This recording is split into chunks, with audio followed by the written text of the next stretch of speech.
세상에 떠도는 기묘한 괴담들. 첫 번째 이야기, 충청남도 논산의 취암동에서 실제로 겪었던 실화괴담. 제가 사는 곳은 충남 논산입니다. 논산은 시이지만 아직 논과 산이 많습니다. 저는 그 당시 취암동이라는 곳에 살았습니다. 그곳에 모자 할아버지라는 분이 계셨습니다. 이 할아버지는 모자를 쓰는 것을 너무 좋아하셔서 사람들이 그렇게 부르셨습니다. 모자 할아버지는 한 마리의 개를 기르셨습니다. 블랙탄색의 진돗개로 4에서 5살 정도였고 매우 크고 잘생겼습니다. 할아버지는 20평 정도 되는 집에서 이 개와 함께 살았습니다. 개 덕분에 혼자 사셔도 도둑의 방문 없이 외롭지 않게 지내셨죠. 이 개는 특이하게도 낯선 사람이 집에 들어와도 짖지 않았습니다.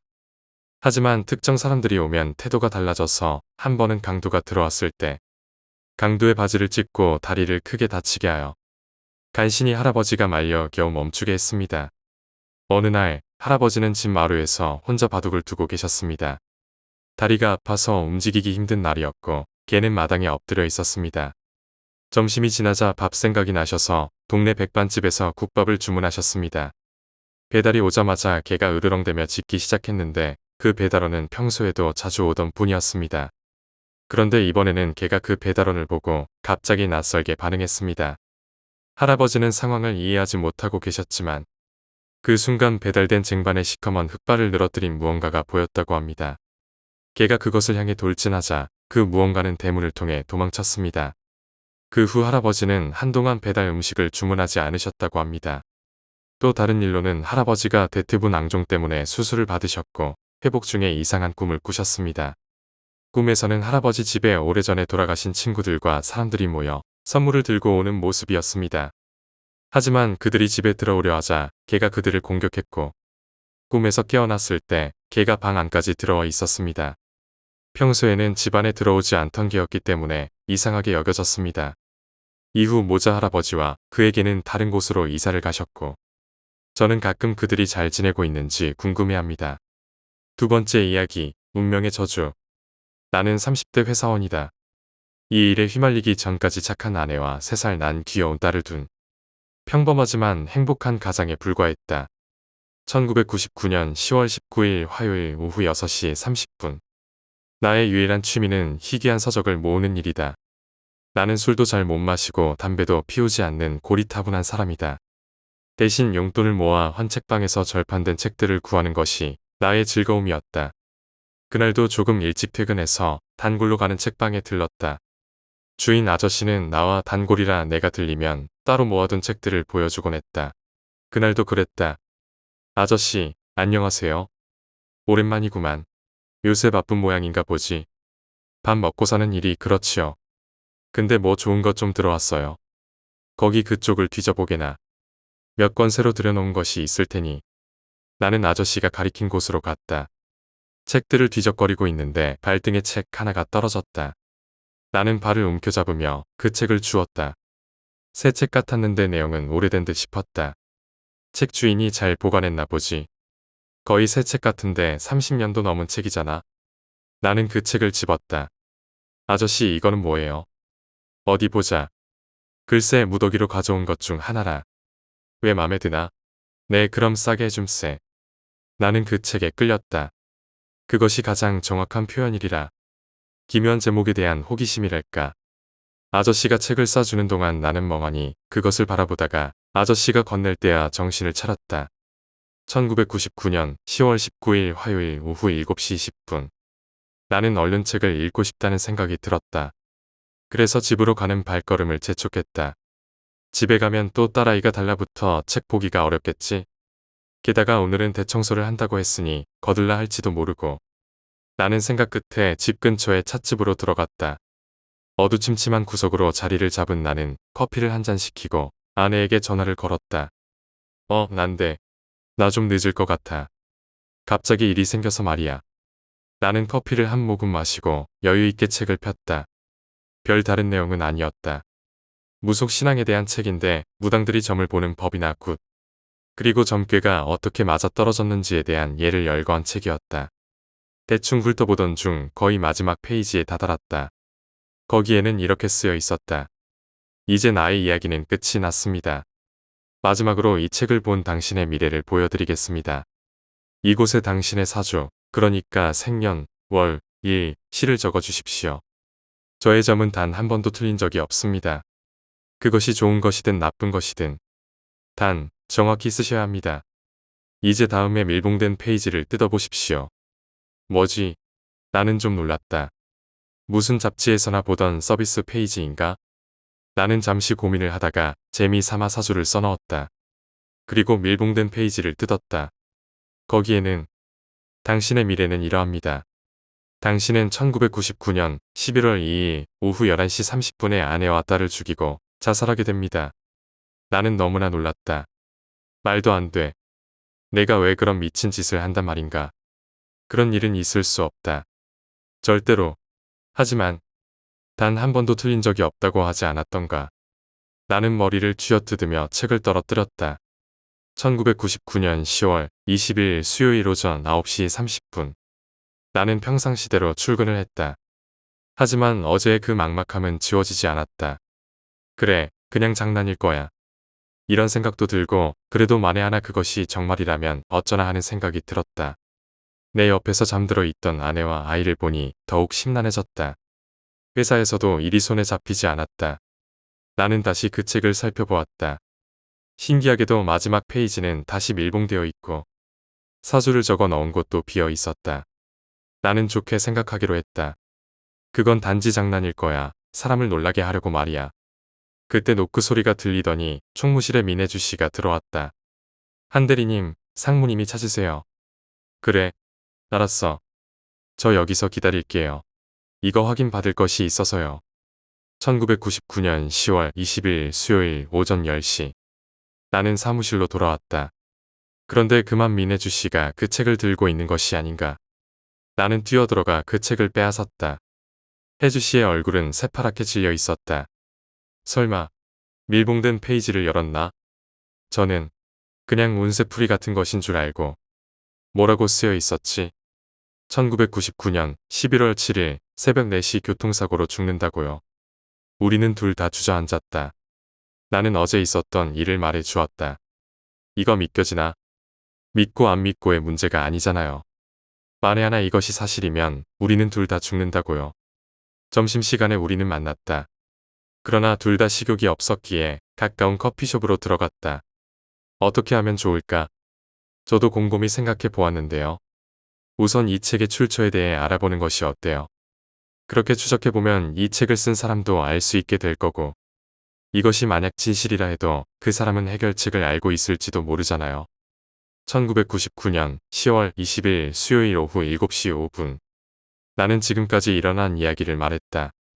아저씨는 이맛살을 찌푸리고 듣고 있었다. 믿기지 않네. 만약 그게 사실이라면 끔찍한 일이군. 어떻게든 막아야 해요. 안 되면 전 그 전날 자살하겠습니다. 아내와 제 딸을 어떻게 제 손으로 죽인단 말입니까? 나는 울음을 터뜨렸다.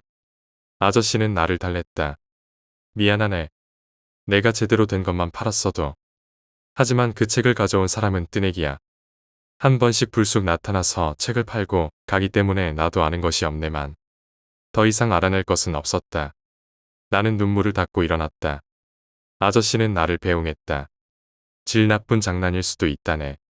나도 백방으로 알아볼 테니 연락처나 두고 가게나. 아저씨에게 명함을 내민 밖으로 나왔다. 그리고 혜주 씨에게 연락을 했다. 1999년 10월 23일 토요일 오후 6시 55분. 3일 동안 알아볼 만큼 알아보았어요. 이번 것도 실패라면 우리는 별별 방법을 동원해서 책의 근원을 알아보려 애를 썼지만 허사였다. 나는 생각 끝에 대학대의 은사님께 조언을 구하기로 했다. 나는 국문학과 출신으로 내가 고서를 모으게 된 것도 그 교수님의 영향이었다. 유지범 교수님 안녕하셨어요. 기다리고 있었네. 늦게까지 연구실에서 우리를 기다리고 계시던 교수님은 여전히 정정하셨다. 내가 학교 다닐 때보다는 많이 늙으셨지만 그때 나는 어지간히 교수님의 속을 썩혀드리곤 했지만 늘 나를 감싸주시던 분이었다.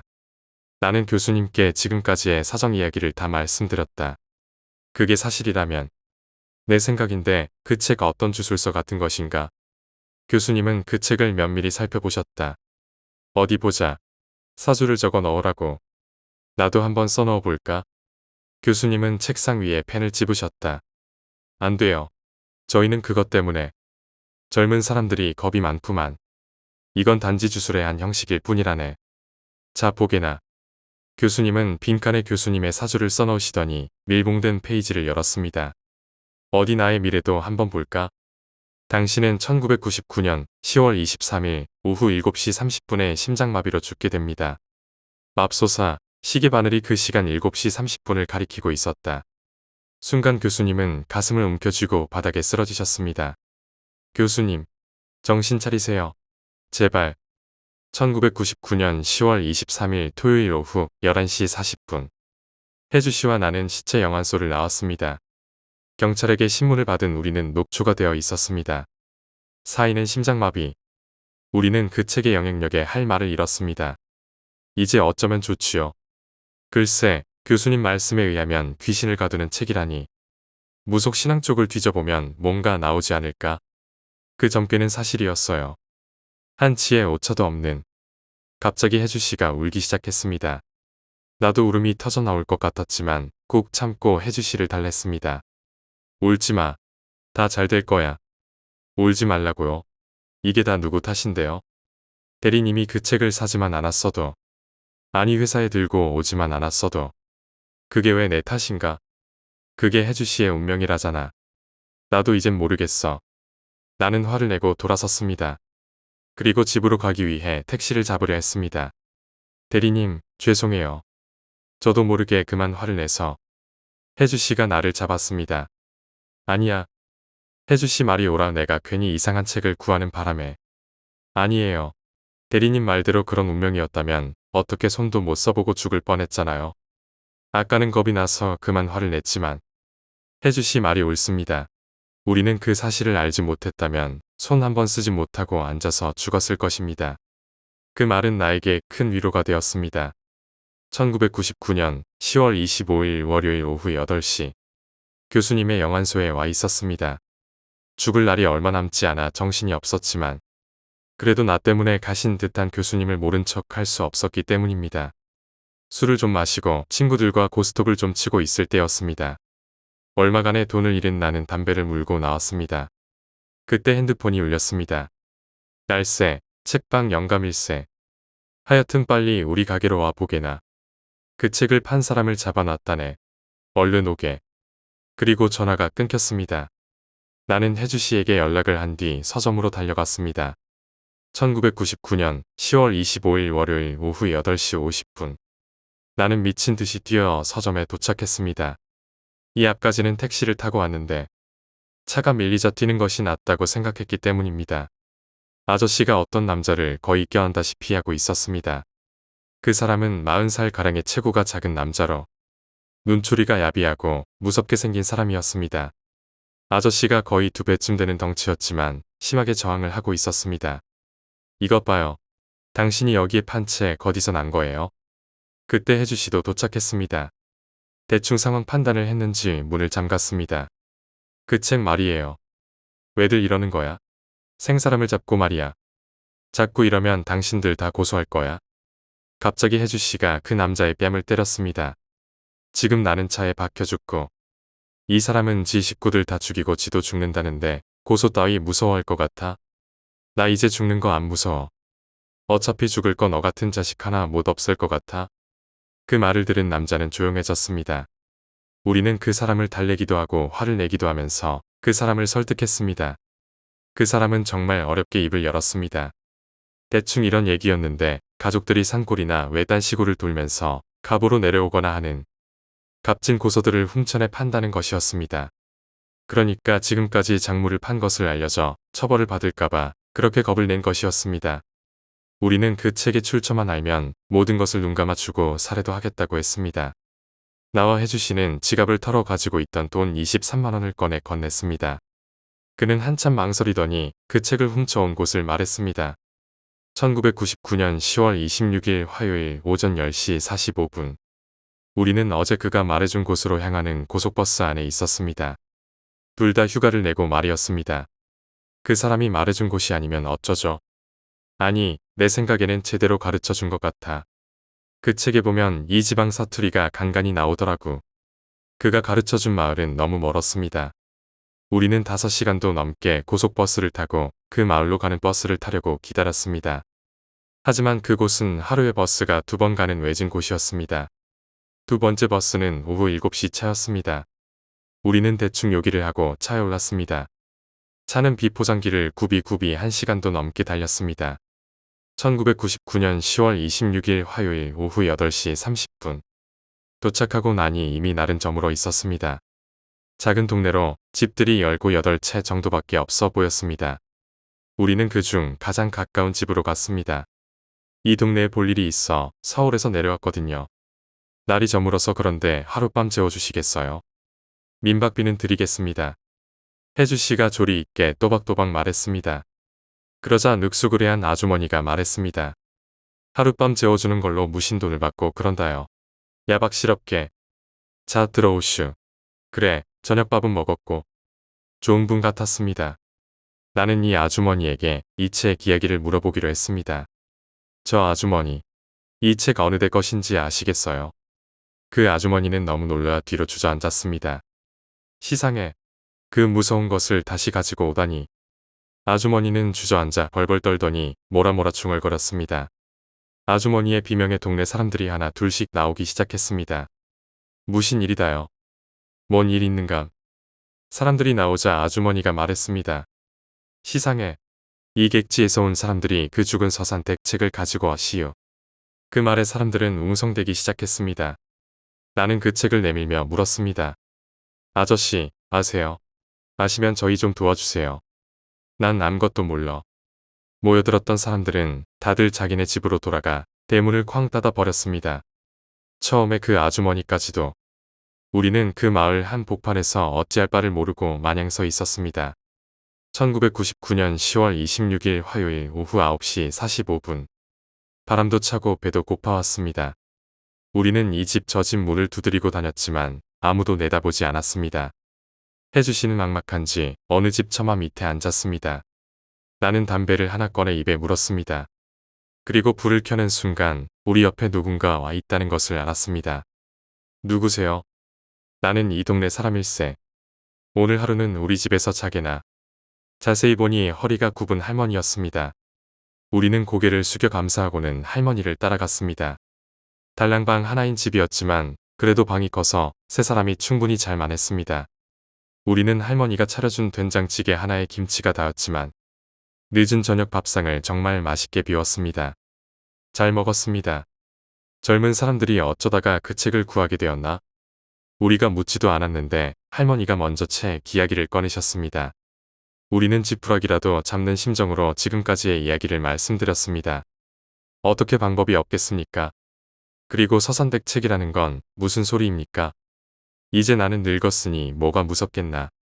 난 자손도 없으니 상관할 게 없지. 나도 그 점괘를 어떻게 풀어야 하는지는 모르지만 그 책이 만들어지게 된 거는 안다네. 할머니는 한숨을 쉬셨습니다. 우리는 할머니의 눈치만을 보고 있었습니다. 나는 아이를 못 낳는다네.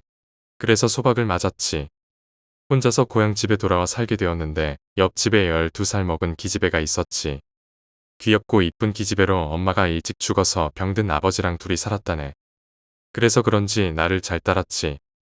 나도 아이가 없으니 그 애를 예뻐했고. 그런데 어느 날 그 아버지가 재혼을 했다네. 그게 비극이지. 혜주 씨와 나는 할머니의 이야기를 열심히 듣고 있었습니다.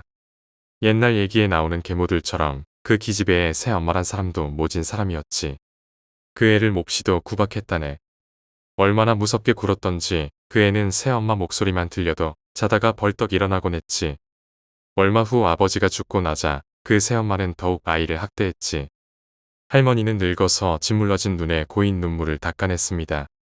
보다 못한 나는 그 아이를 데리고 도망이라도 가야겠다고 생각했네. 그 애가 마음 기댈 곳이라고는 나밖에 없었거든. 처음에는 그 새엄마라는 사람. 그 여자가 바로 서산댁일세. 그 애를 달라고 해봤지만 돈이라도 두둑이 주기 전에는 어림도 없는 얘기였네. 게다가 그 서산댁은 아이를 부려먹는 것만으로는 돈이 별로 되지 못했는지 새로운 방법을 생각해냈지. 그게 뭔데요, 할머니? 궁금한 듯 혜주 씨가 물었습니다. 그건 그 꼬마를 무당으로 만들 생각을 한 거지. 애기 무당이라면 복채도 많이 받는다고 들었던 모양이야. 어릴수록 말이지. 그래서 억지로 그 애한테 내림굿을 받게 하려 했지. 나는 그 얘기를 듣고 아이를 데리고 도망가는 것을 행동으로 옮기기로 했네. 하지만 그 전날 그 새엄마는 아이를 가두어 놓아 성공할 수 없었지. 그래서 나는 굿을 받고 나면 감시가 소홀해질 거라 생각했기에 아이에게도 그렇게 말을 해놓았네. 그런데 일은 그 내림굿 때 터진 거야. 큰 무당이 와서 작두로 계단을 만들어 놓고 굿을 했지. 그 애는 겨우겨우 작두 꼭대기까지 올라갔지만 그만 너무나 큰 신이라 그 꼬마가 감당할 수 없었지.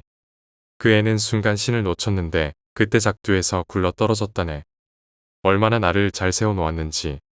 그 애는 목, 손발, 배, 어디 한 군데 성한 데 없이 다 베어져 죽었던 게지. 얼마나 끔찍했던지. 나는 숨을 삼켰습니다. 혜주 씨는 그 장면을 상상했는지 얼굴빛이 창백해졌습니다. 그 애는 그렇게 죽었다네. 하지만 그의 몸에 들어간 신은 아이를 놓아주지 않았지. 그래서 아이의 혼은 세상을 떠돌게 된 거야. 특히 그 새엄마에게 많이 나타났지. 죽을 때 모습 그대로의 흰 옷을 입고 손에는 방울과 부채를 든 채 피를 흘리며 말일세. 공포에 떨던 새엄마는 그 큰 무당과 상의해서 그 애를 그 책 안에 가두었다네. 그 애는 그 안에서 아직도 외로이 점을 치고 있는 거지. 근데 왜 점괘가 그렇게 나쁘지요? 세 사람이 이 시기에 다 죽게 되어 있다는 게 이상하지 않아요? 젊은 아가씨는 무당에 대해 너무 모르는구먼. 무당의 본업은 굿일세. 그러니 점괘가 나빠야 사람들이 굿을 할 것이 아닌가. 그 애는 빈틈없는 무당이 된 거지. 하지만 그 어린 것이 그 안에서 이승을 뜨지도 못하고 갇혀서 사람들이 써주는 사주로 점을 치고 있다고 생각하니 다 내 탓이구먼. 1999년 10월 27일 수요일 새벽 1시. 이제 어쩌면 좋지요. 혜주 씨와 나는 할머니가 잠든 틈을 타 밖으로 나왔습니다. 그렇다고 그 꼬마에게 굿을 받을 수도 없잖아요.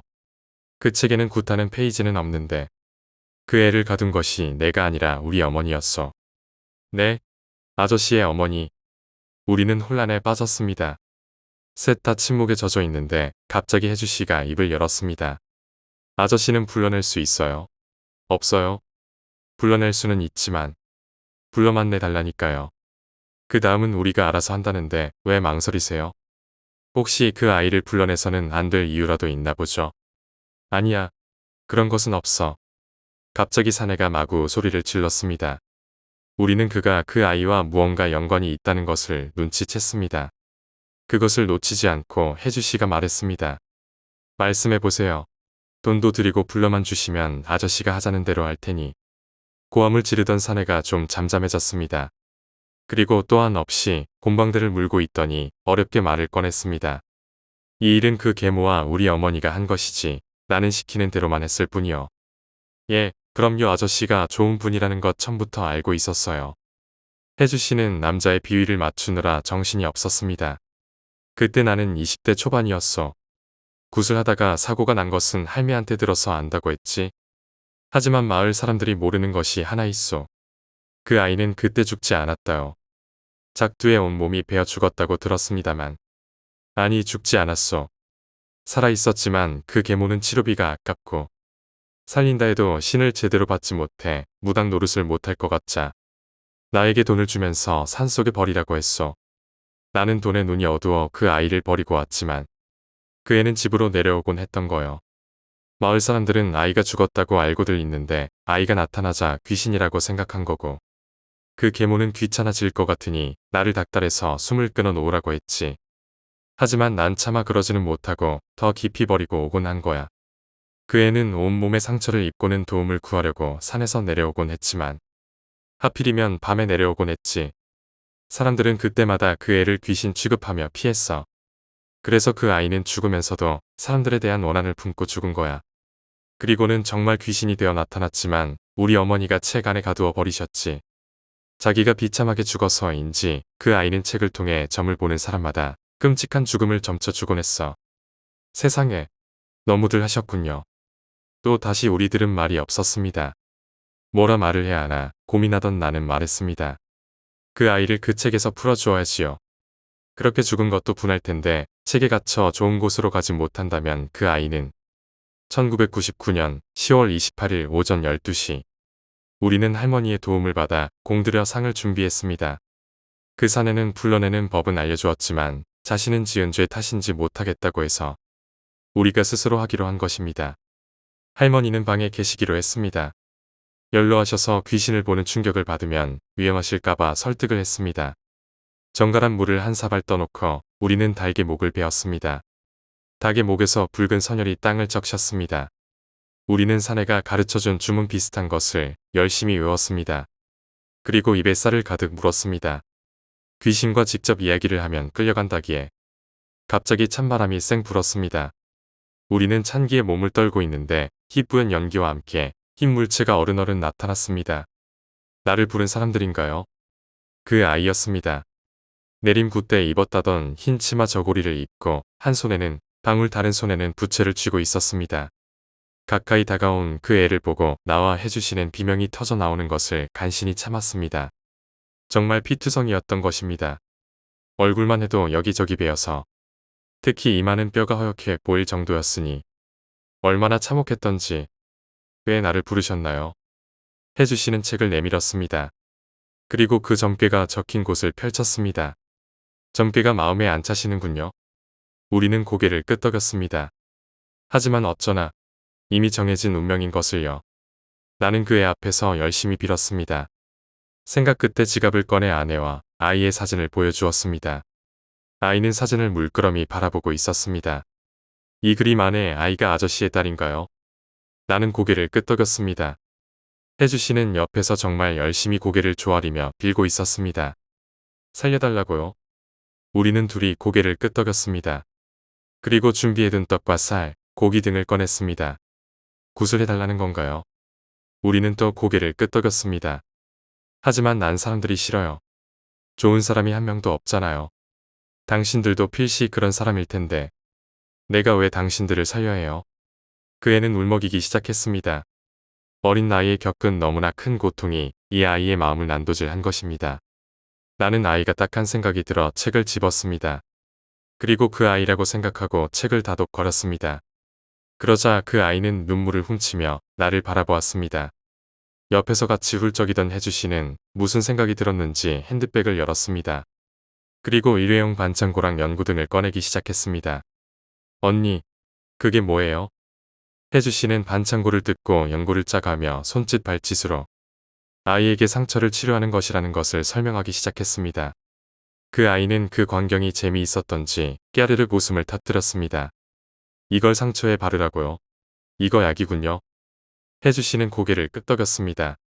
하지만 웃음도 잠시 아이의 얼굴은 다시 시무룩해지더니 이내 심술궂은 표정이 되어 있었습니다. 싫어요. 당신들을 살려주지 않을래요. 좋은 사람들이라는 것은 알지만 우리는 난감했습니다. 어떻게든 아이의 마음을 바꿔 보려고 애를 썼습니다. 하지만 그럴수록 아이의 얼굴은 더욱 고집스럽게 변해갔습니다. 싫다니까요. 좋은 사람들이니 데려갈래요. 나는 몹시 외로워요. 갑자기 방문이 활짝 열리더니 할머니가 뛰쳐나오셨습니다. 윤수가 나 알아보겠어? 나 옆집 수원댁이요. 아이는 천천히 몸을 돌려 할머니를 바라보았습니다. 근데 왜 이렇게 늙었어? 니 그렇게 가고 내 무슨 낙으로 살았겠냐. 이거다 얼마나 원통했으면 죽어서도 쉬지도 못하고. 새엄마는? 그 나쁜 년은 여기 없어. 아마 어디 가서 뒤졌을 게야. 그러니까 이젠 점 같은 거 안 봐도 돼요. 이거다 괜히 성한 사람들 잡지 말고 나랑 가자. 내 그때 널 데리고 도망만 갔더라도 니 이 꼴 안 되고. 좋은데 시집가서 얼라들 많이 낳으며 잘 살 수도 있었는디. 할머니는 연신 눈물을 훔쳐냈습니다. 아이는 그럼 할머니를 물끄러미 바라보고 있었습니다. 아줌마, 진짜 나랑 갈 거야. 그려. 한평생 살면서 없던 이쁜 딸내미 죽어서야 갖게 되는 구먼. 아이는 한참을 망설이는 것 같더니 이내 얼굴이 밝아졌습니다. 그럼 아줌마가 내 엄마가 되는 거지. 그려. 한평생 살면서 없던 이쁜 딸내미 죽어서야 갖게 되는 구먼. 1999년 10월 28일 오전 6시 25분. 정신을 차리고 보니 우리는 마당에 널브러져 있었습니다. 그리고 할머니는 대청마루에 누운 채로 숨이 끊어져 계셨는데 참으로 보기 좋은 웃음을 지으신 채 가셨습니다. 우리는 마을 사람들을 불러다가 할머니의 염 준비를 했는데 혜주씨가 몸쏘하겠다고 나섰습니다. 우리는 가지고 온 돈을 모두 털어 잘 보내드리려고 애를 썼습니다. 신기한 것은 일어나 보니 그 책이 사라지고 없었습니다.